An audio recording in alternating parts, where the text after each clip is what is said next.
காதல் காதல் காதல் சீரியல்ல அடுத்த எபிசோட்ல என்ன நடக்க போகுதுன்னு பார்க்கலாம் வாங்க. அதுக்கு முன்னாடி என்னோட சேனலை சப்ஸ்கிரைப் பண்ணாதவங்க சப்ஸ்கிரைப் பண்ணிக்கோங்க. இந்த வீடியோ பிடிச்சவங்க மறக்காம ஒரு லைக் போடுங்க.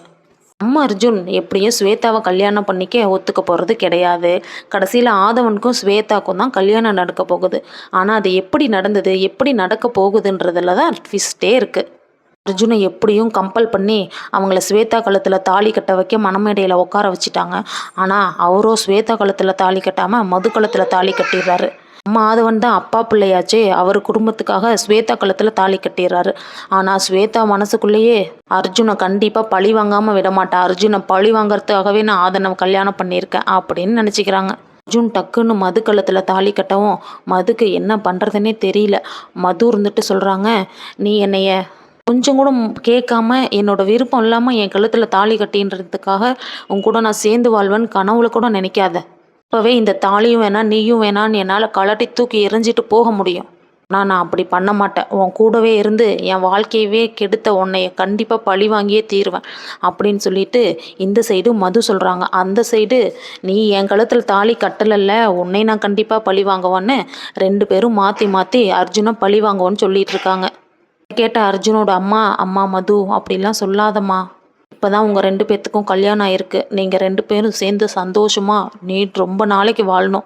அவன் பண்ணினது தப்பு தான்மா, நான் சரின்னு சொல்ல வரல.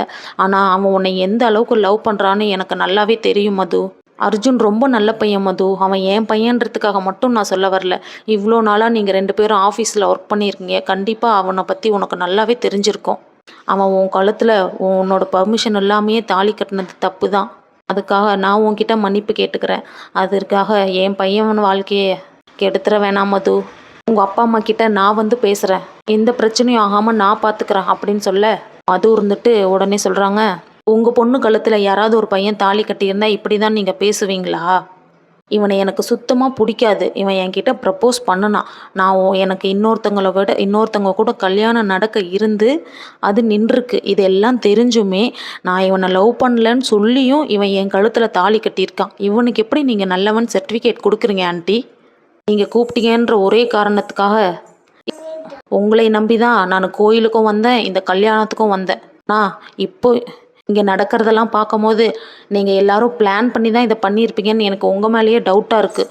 இப்போ நினச்சா கூட என்னால் உங்கள் எல்லாத்து மேலேயும் போலீஸ் ஸ்டேஷனில் போய் கேஸ் கொடுக்க முடியும். இன்னொரு பொண்ணோட வாழ்க்கை எப்படி போனாலும் பரவாயில்ல, தன் பையனோட வாழ்க்கை மட்டும் நல்லா இருக்கணும்னு நினைக்கிறீங்களே, இது எந்த விதத்தில் ஆண்டி சரி? உங்களை ரொம்ப நல்லவங்கன்னு நினச்சி தான் ஆண்டி நான் இந்த கல்யாணத்துக்கே வந்தேன். ஆனால் நீங்களே உங்கள் பையனுக்கு சப்போர்ட் பண்ணி இப்படி என்கிட்ட பேசுவீங்கன்னு நான் கொஞ்சம் கூட நினைக்கல. பையனுக்கு பிடிக்காத பொண்ணை அவர் கல்யாணம் பண்ணிக்க கூடாதுன்றதுல அவ்வளோ உறுதியாக இருந்த நீங்கள் இன்னொரு பொண்ணுக்கு உங்கள் பையனை பிடிக்கலன்ற காரணம் உங்களுக்கு புரியலையா ஆண்டி?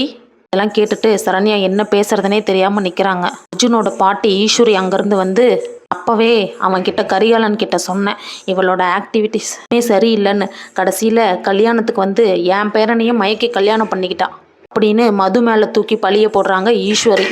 அர்ஜுன் இருந்துட்டு உடனே, பாட்டி தெரியாத பேசாதீங்க பாட்டி, அவங்களுக்கு நடக்கிறது எதுவுமே தெரியாது பாட்டி, நான் மட்டும்தான் அவங்கள லவ் பண்ணேன், அவங்க என்னை லவ் பண்ணலை, அவங்கள எதுவும் சொல்லாதீங்க பாட்டி அப்படின்னு சொன்னோடனே ஈஸ்வரிக்கும் வந்து, என்னடா கதை விட்டுட்டு இருக்க, இவனுக்கு கல்யாணம்னு சொல்லுவாங்களாம், இவன் கல்யாணம் பண்ணிக்க மாட்டேம்மானா, திடீர்னு இன்னொரு பொண்ணுக்கு தெரியாமே அவள் கழுத்தில் தாலி கட்டுவானா. இந்த காதில் என்ன ரெண்டு பேரும் சேர்ந்து பூ சுற்றிட்டு இருக்கீங்களா, இல்லை எது சொன்னாலும் நம்பிடும்னு நினச்சிட்டு இருக்கீங்களா?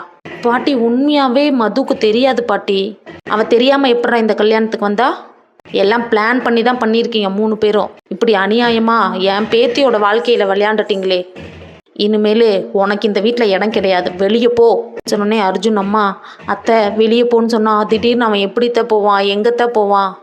கரிகாலன் உடனே இருந்து சொல்கிறாங்க, எங்கேயோ போட்டோம், ஏன் தாலி கட்ட தெரிஞ்ச அவனுக்கு போய் வாழ தெரியாதா?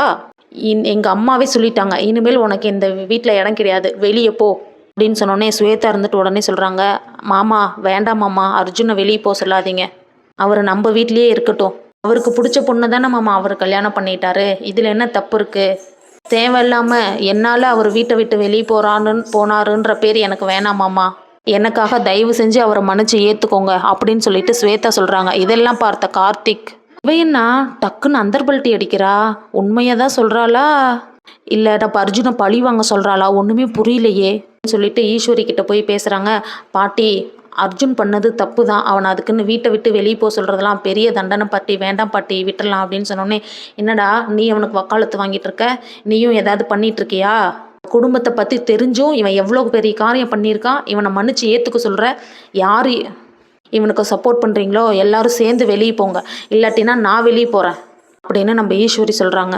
இன்னும் ஸ்வேதாவும் எனக்காக மன்னிச்சு விட்டுறலாம் அர்ஜுன் அப்படின்னு சொல்லின உடனே சரின்னு சொல்லிட்டு எல்லாரும் வீட்டுக்கு போகிறாங்க. வீட்டுக்கு போனால் ஆதவனுக்கும் ஸ்வேதாவுக்கும் மட்டும் ஆர்த்தி எடுக்கிறாங்க. அர்ஜுனும் அதுவும் பின்னாடியே நின்றுட்டுருக்காங்க. 2 பேர்த்துக்கும் யாருமே ஆர்த்தி எடுக்கவே இல்லை. ஆனால் அவங்க உள்ளே போகாமல் வெளியவே நிற்கிறாங்க. என்னோட அம்மா 2 பேர்த்தையும் உள்ளே கூப்பிட்டு உட்கார வைக்கிறாங்க. ஆனால் அவங்க 2 பேர்த்தையும் யாருமே கண்டுக்கவே இல்லை. ஈஸ்வரி அவங்க உட்காந்துருக்கிறத பார்த்து உள்ளே சடீர்னு எழுந்திரிச்சு போயிடுறாங்க. 2 பேரும் எழுந்திரிச்சு அர்ஜுன் ரூமுக்கு போயிடுறாங்க. அவங்க 2 பேரும் ரூமுக்கு போயிடுறாங்க. ஆனால் நம்ம ஸ்வேதா அர்ஜுன் கிட்ட வந்து, அர்ஜுன் ஒரு நிமிஷம் அப்படின்னு சொடக்கு போட்டு கூப்பிட்டு, என்ன நான் உனக்கு சப்போர்ட் பண்ணுறேன், இந்த வீட்டில் எப்பட்றா நம்மளை இவ இருக்க ஒத்துக்கிட்டா அப்படின்னு யோசிக்கிறியா, என்ன வேணான்னு சொன்ன நீ என் முன்னாடியே எப்படி நல்லா வாழ்ந்துடுறேன்னு பார்க்குறேன், ஒவ்வொரு நிமிஷமும் இல்லை ஏன்டா கல்யாணம் பண்ணிக்கலன்றத நீ ஃபீல் பண்ணணும், உன்னை நான் ஃபீல் பண்ண வைப்பேன், நீயும் அதுவும் எப்படி சேர்ந்து சந்தோஷமாக வாழ்கிறீங்கன்றதை நான் பார்த்துட்றேன், நீங்கள் 2 பேரும் என் கண்ணு முன்னாடி அழிய போகிறத நான் இந்த வீட்டில் ஒவ்வொரு நிமிஷமும் இருந்து ரசிக்கணும், அதுக்காக தான் நான் உன்னை இந்த வீட்டிலே இருக்கணும்னு சொன்னேன், நீ வீட்டை விட்டு வெளியே போயிட்டீன்னா நீ கஷ்டப்படுறத பார்த்து நான் எப்படி சந்தோஷப்பட முடியும், நான் அவ்வளோ தூரம் சொல்லியும் நீ என்னை விட்டுட்டு மது குளத்தில் எந்த தைரியத்தில் தாலி கட்டினையோ உன்னை நான் கண்டிப்பாக சும்மாவே விடமாட்டேன் அர்ஜுன், சின்ன வயசுலேருந்து உன்னை நான் எந்த அளவுக்கு நேசிச்சனோ இந்த நிமிஷம் உன்னை நான் அந்த அளவுக்கு வெறுக்கிறேன், இந்த நிமிஷம் இனிமேல் இந்த ஸ்வேதா யாருன்றதை நீ பார்ப்ப, குட் பாய் அப்படின்னு சொல்லிட்டு ஸ்வேதா கிளம்பிடுறாங்க.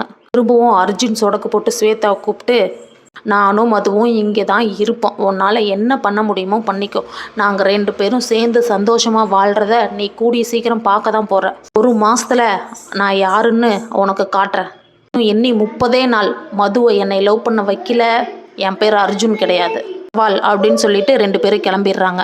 ஆதவன் வந்து கிட்ட பேசுகிறாங்க, அர்ஜென்ட்டாக நம்ம கல்யாணம் நடந்துருச்சு, அப்பாக்காக தான் ஸ்வேதா நான் உன்னை கண்டிப்பாக கல்யாணமே பண்ணிக்கிட்டேன், ஆனால் உன் மனசில் என்ன இருக்குன்னு எனக்கு தெரியல, எனிவே நீ நம்ம வீட்டு பொண்ணாக போயிட்ட, எனக்கு ஒன்று கல்யாணம் பண்ணதில் சந்தோஷம்தான், ஏன்னா என் குடும்பத்தை நல்லா பார்த்துக்கிற பொண்ணு தான் எனக்கு மனைவியாக வரணும்னு நான் ஆசைப்பட்டேன், அதை வச்சு பார்க்கும்போது நீ கண்டிப்பாக எங்கள் குடும்பத்தை நல்லா தான் பார்த்துப்பான்ற நம்பிக்கை எனக்கு இருக்குது, அப்புறம் நம்மளால் அப்பா அம்மாவுக்கு எந்த கஷ்டமும் வந்துடக்கூடாது ஸ்வேதா, அவங்க மனசு கோன்ற மாதிரி நீ எதுவுமே நடந்துக்காத, நான் உன்னால் இந்த குடும்பத்தில் இருக்கவங்களுக்கு எந்த ஒரு கஷ்டமும் வந்துடக்கூடாது, என் அப்பா அம்மா என் ஃபேமிலி அவங்க தான் எல்லாமே அப்படின்னு ஆதவன் சொல்ல ஸ்வேதாவுக்கு இன்னும் நல்லா கடுப்பாகுது.